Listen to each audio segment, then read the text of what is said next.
We all have things that set us off. These are moments or situations that can suddenly change our mood or emotional state. Things that make us angry, sad, or anxious. These are called triggers. They can be anything from a specific word, a place, a smell, or even a particular sound. Triggers are like emotional landmines. They lie hidden beneath the surface, waiting to be stepped on. You don't always see them coming. They can catch you off guard, making you feel overwhelmed or out of control. But when you step on one, boom! The emotional reaction can be intense and immediate. Triggers are different for everyone. Each person has their own unique set of triggers based on their life experiences and personal history. What sets one person off might not bother another. For example, a crowded room might make one person anxious, while another person might feel perfectly comfortable. That's why it's important to know your own triggers. By understanding what affects you, you can take steps to manage your reactions. Triggers are often linked to past experiences. They can be connected to memories of events that were particularly emotional or traumatic. Think of a time when you felt scared, hurt, or rejected. These powerful emotions can leave a lasting impact. The things that happened around that time can become triggers. They can bring back those intense feelings even years later. Understanding your triggers is the first step to managing your mental health. It allows you to anticipate and prepare for situations that might set you off. It's like having a map of your own emotional landscape. This map helps you navigate through your feelings and reactions. Once you know where the danger zones are, you can start to navigate them more effectively. You can develop strategies to avoid or cope with your triggers, leading to better emotional well-being. Triggers can impact our thoughts, feelings, and behaviors. They can make us feel overwhelmed, anxious, or depressed. They can even lead to unhealthy coping mechanisms. Why do triggers have such a powerful hold on us? It all comes down to our brain's natural fight-or-flight response. When we encounter a trigger, our brain interprets it as a threat. This triggers the release of stress hormones like adrenaline and cortisol. These hormones prepare our body to either fight the threat or flee from it. This is a natural and healthy response, but when it's triggered too often, it can take a toll on our mental and physical health. It's not always the big dramatic events that trigger us. Sometimes it's the little everyday stressors that can really get to us. Think about your daily life. Do you have a long commute to work? Are you constantly feeling pressured to do more in less time? Are you struggling to juggle work, family, and personal commitments? These everyday stressors can chip away at our mental health over time. They can leave us feeling overwhelmed, exhausted, and emotionally drained. It's important to recognize the impact of these everyday stressors. We need to find healthy ways to manage them before they start managing us. Trauma can leave deep scars on our psyche. It can make us feel unsafe, even when we're no longer in danger. And it can make us more sensitive to certain triggers. For example, someone who has been in a car accident might be triggered by the sound of screeching brakes. Or someone who has experienced physical abuse might be triggered by loud noises or sudden movements. Trauma can make it difficult to move on from the past. It can keep us stuck in a cycle of fear and anxiety. That's why it's so important to seek professional help if you're struggling with the effects of trauma. Section 5. Social anxiety, navigating the minefield of human interaction. Social interactions can be a major source of stress and anxiety for many people. This is especially true for those who struggle with social anxiety disorder. Social anxiety is more than just being shy. It's a fear of social situations that can be so intense that it interferes with daily life. People with social anxiety might worry about being judged, criticized, or rejected by others. They might avoid social situations altogether, or they might endure them with extreme discomfort. Common triggers for social anxiety include public speaking, meeting new people, and attending social events. Section 6. Substance use, a slippery slope to triggered responses. Substance use can be both a trigger and a coping mechanism for mental health issues. It's a complex relationship that often starts subtly but can quickly spiral out of control. People who are struggling with their mental health might turn to drugs or alcohol as a way to self-medicate and numb their pain. This temporary relief can seem like a solution, but it often masks deeper issues. However, substance use can actually worsen mental health symptoms in the long run.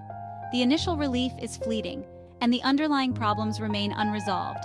often becoming more pronounced.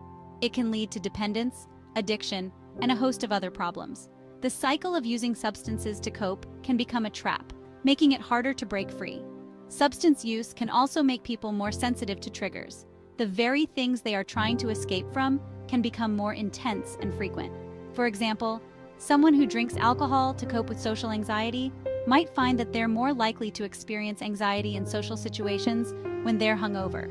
The hangover itself can exacerbate feelings of anxiety and stress, creating a vicious cycle. Breaking this cycle often requires professional help and a strong support system. Therapy, counseling, and support groups can provide the necessary tools and encouragement to overcome substance dependence. Finding healthier coping mechanisms is crucial. Activities like meditation, exercise, and creative hobbies can offer positive outlets for stress and anxiety, helping to build resilience and improve overall mental health. Recovery is a journey, and while it may be challenging, it is also incredibly rewarding. With the right support and strategies, it is possible to break free from the slippery slope of substance use and build a healthier, happier life. Section 7. The environment's influence external factors that impact mental health. Our environment can have a big impact on our mental health. This includes our physical environment as well as our social and cultural environment. For example, living in a chaotic or unsafe environment can increase stress and anxiety. On the other hand, living in a peaceful and supportive environment can promote relaxation and well-being. Our social and cultural environment can also influence our mental health. For example, cultures that stigmatize mental illness can make it harder for people to seek help. Section 8. Social media's double-edged sword. Connecting and comparing. Social media can be a great way to connect with friends and family, but it can also be a breeding ground for comparison, self-doubt, and negative self-talk. When we scroll through our social media feeds, we're constantly bombarded with images and stories of other people's seemingly perfect lives. This can make us feel inadequate, envious, and anxious. It's important to remember that social media is often a highlight reel of people's lives. We're not seeing the whole picture, and we're certainly not seeing the struggles and insecurities that everyone experiences behind closed doors. Section 9. Recognizing your triggers. The first step to taking control. The first step to managing your triggers is to identify what they are.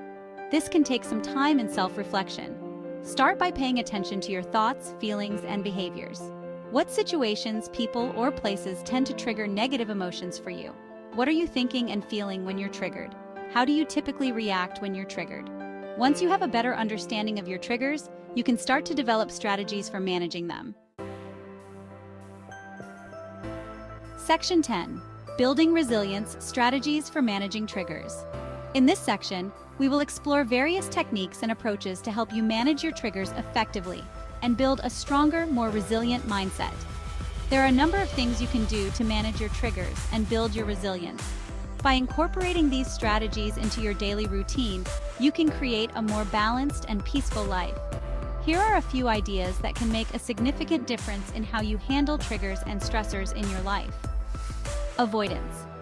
Sometimes, the best way to deal with a trigger is to avoid it altogether. This doesn't mean running away from your problems, but rather making conscious choices to protect your mental and emotional well-being. If you know that certain situations or people tend to trigger you, try to steer clear of them. For example, if crowded places make you anxious, opt for quieter environments. If certain conversations lead to stress, politely excuse yourself. Coping mechanisms. It's important to have healthy coping mechanisms in place for when you do encounter triggers. These mechanisms can help you manage your reactions and maintain your composure. This might include things like exercise, relaxation techniques, spending time in nature, or listening to music. Engaging in physical activities like jogging or yoga can release endorphins, which are natural mood lifters. Deep breathing exercises can help calm your mind and reduce anxiety. Challenge negative thoughts. When you're triggered, it's easy to get caught up in negative thoughts. These thoughts can spiral and make the situation feel worse than it is. Try to challenge these thoughts and reframe them in a more positive light. For instance, if you find yourself thinking, "I can't handle this," remind yourself of past situations where you successfully managed similar challenges.